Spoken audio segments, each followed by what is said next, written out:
Hey guys, this is Brick, and welcome to Dear Esther. This is my new LP, since I just finished the last one. And it's also, for those of you just looking on the internet trying to find footage on this, that you can just watch a couple episodes, figure out the general feel for the game. I actually don't really know what I'm getting into at all. I never played the original mod, but the music is all I really needed to be sold on this game, and it's very story intensive, and I'm sure we'll get a kick out of it. I'm gonna play it through regardless of what you guys say. If you don't like this LP, you can suck it. I'm just kidding, but I'm gonna see what this is all about. So without further ado, and the other LPs will not be interrupted by this. Here. Yes. I hope. Did I make the right choice? Dear Esther, the gulls do not land here anymore. I've noticed that this year they seem to shun the place. Maybe it's the depletion of the fishing stock driving them away. Perhaps it's me. When he first landed here, Donnelly wrote that the herds were sickly and their shepherds the lowest of the miserable classes that populate these Hebridean islands. 300 years later, even they have departed.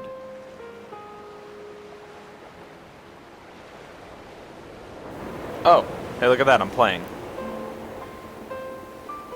Oh.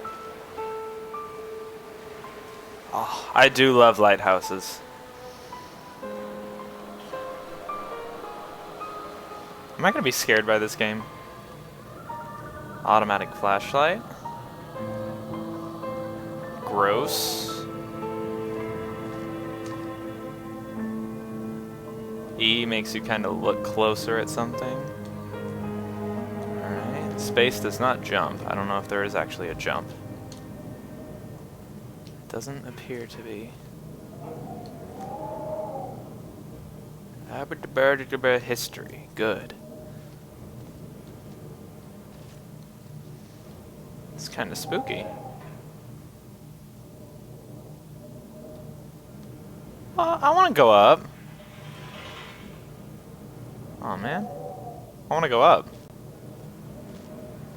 What the heck is going on here? Whoa. Why did I crouch? Did something spook me?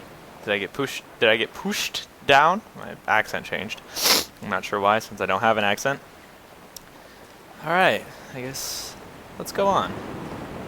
Past this creepy little house that does nothing, apparently. I feel like going up instead of on the coast. I don't think there's a faster speed to walk, but that's okay, because it's quite a pretty game. I mean, the Source engine, as outdated as it might be, is still just gorgeous looking. It's amazing what they did.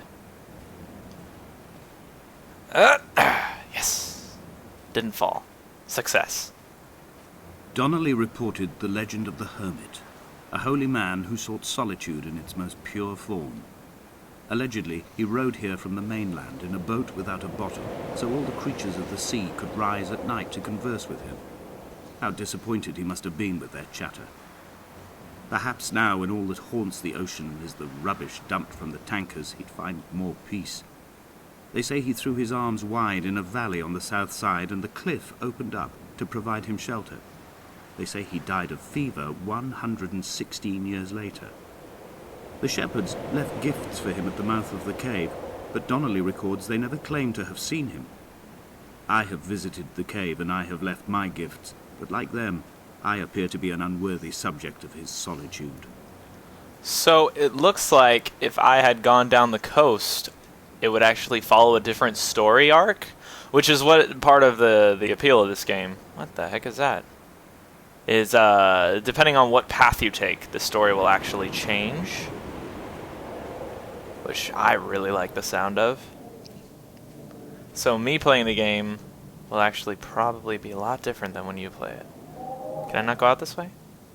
Is it just a really nice view of that cove looking thing over there?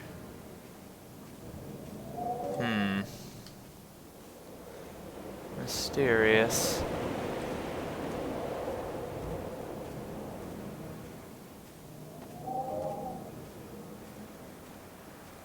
This has kind of the atmosphere of a scary game, but it doesn't scare you as far as I've seen. Oh. Oh, crap. Okay, I'm alive. It's okay. Back down on the shore, I suppose. Wow. Pretty game. I need more music. I want more pretty music. Yeah. Some baskets. That's good. Let me check out the controls really quick here. I want to know exactly what I can do. There's going to be some swimming and some zooming with mouse 1. That's it. Really? Wow. Very simple game, obviously. Okay. I'll take it. Done. Huh. Lots of stuff, at least. Good options. I don't really need to change much of them, I don't think. Let me, once again, sorry. Let me make sure I'm all good. Don't need any laptop power savings. Let's turn this all up as high as we can. I'm pretty sure it went as high as it could, but sure. I don't really know what most of that means. I'm just a guy with a computer that somebody else built for me, a friend. Huh. Do I travel up again? At Do I night, go you can this see way? the lights I'll go sometimes this from way. a passing tanker or trawler. From up on the cliffs, they are mundane. But down here, they fugue into ambiguity. For instance, I cannot readily tell if they belong above or below the waves. The distinction now seems banal. Why not everything and all at once? There's nothing better to do here than indulge in contradictions whilst waiting for the fabric of life to unravel. This game has some serious metaphorical silliness going on. Oh, okay, so E is the same as just your left mouse button just makes you do that. So I'm guessing... Wow. Very simple game. It even turns on the flashlight for you. It's meant to be a story. I have found the ship's manifest, crumpled and waterlogged under a stash of paint cans. It tells me that along with this present cargo, there was a large quantity of antacid yogurt bound for the European market. It must have washed out to sea. God knows there are no longer gulls or goats here to eat it. Why are there no more goats or gulls? I like goats. The symbols are on the walls are quite strange. Car door seems good, safe. Car parts. I'm starting to piece together what happened there.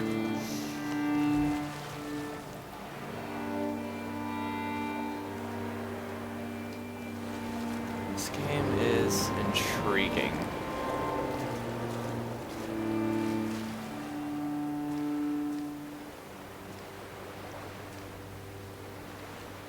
I wonder if it'll pick up in pace. That's my one thought right now. Cause I'm very at peace right now. To be honest, I don't have too much to say just because this game is relaxing so far. I'm very calm on this Valentine's Day. I'm actually prepping right after this. I'm gonna go make me some chocolate covered strawberries for my girl. What are you guys doing for Valentine's Day? Even you forever alones, .jpegs. Let me know. Because I remember what I used to do on Valentine's Day. Video games all day. No breaks. No food. Just Valentine's Day. Gaming day. Booyah. Singles Awareness Day.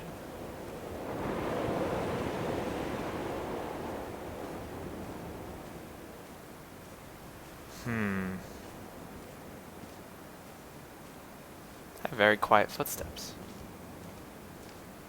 It's definitely different than Counter-Strike's footsteps, that's for sure. Wow, I wonder if he's coming from around the corner or from 30 feet away. I'll never know.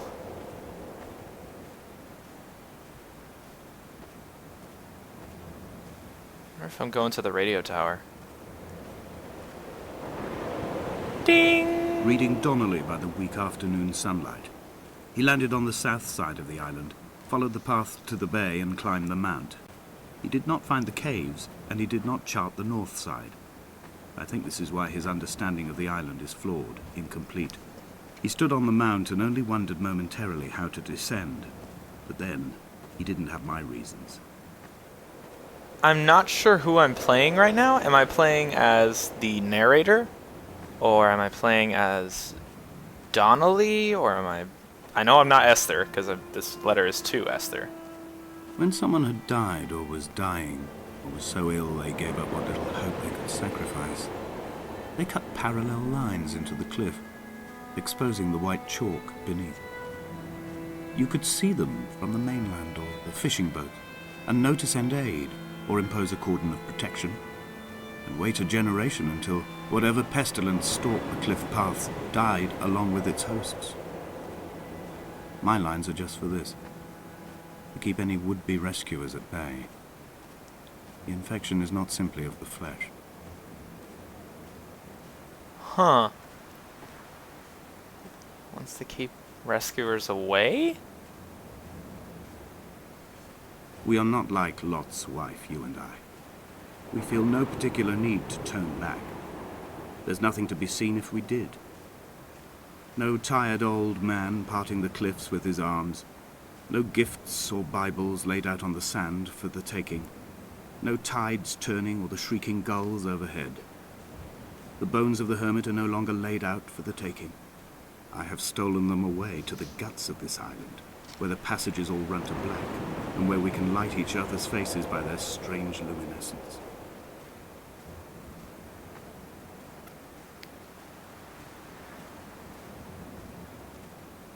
And it's stuff like that that made me change my mind about being an English teacher, because I don't have a very comprehensive understanding of it.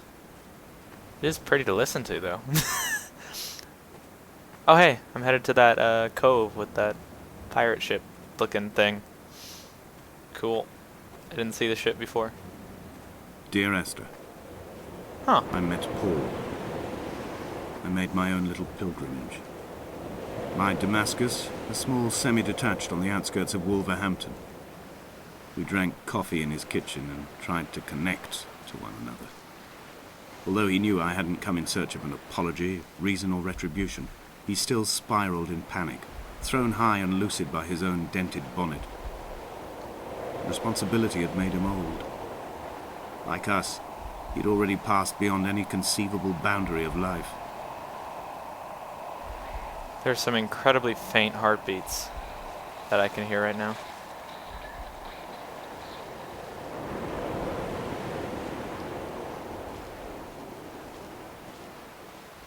Could go that way, but I'm really interested to see what's in here.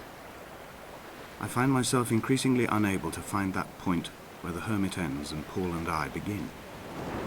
We are woven into a sodden blanket, stuffed into the bottom of a boat to stop the leak and hold back the ocean.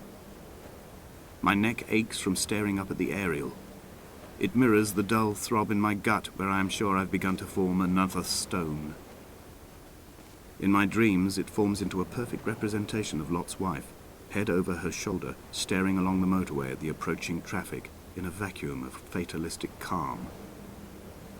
Anybody know what molecule that makes? That's definitely some chemistry stuff going on. I don't know what that is. It could be a very artistically drawn penis. I'm not really sure.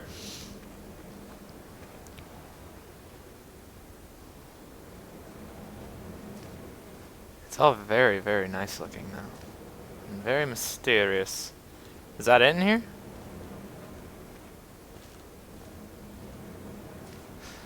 Okay. Work my way out.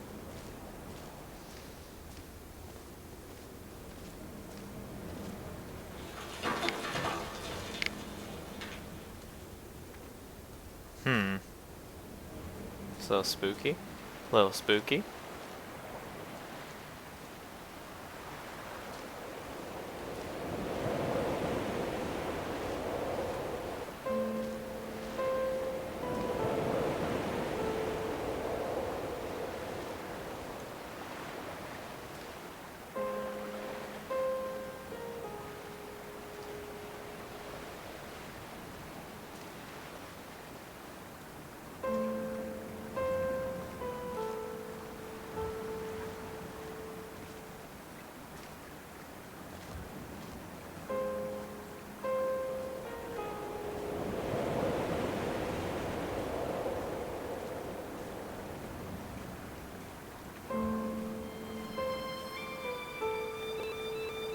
Oh.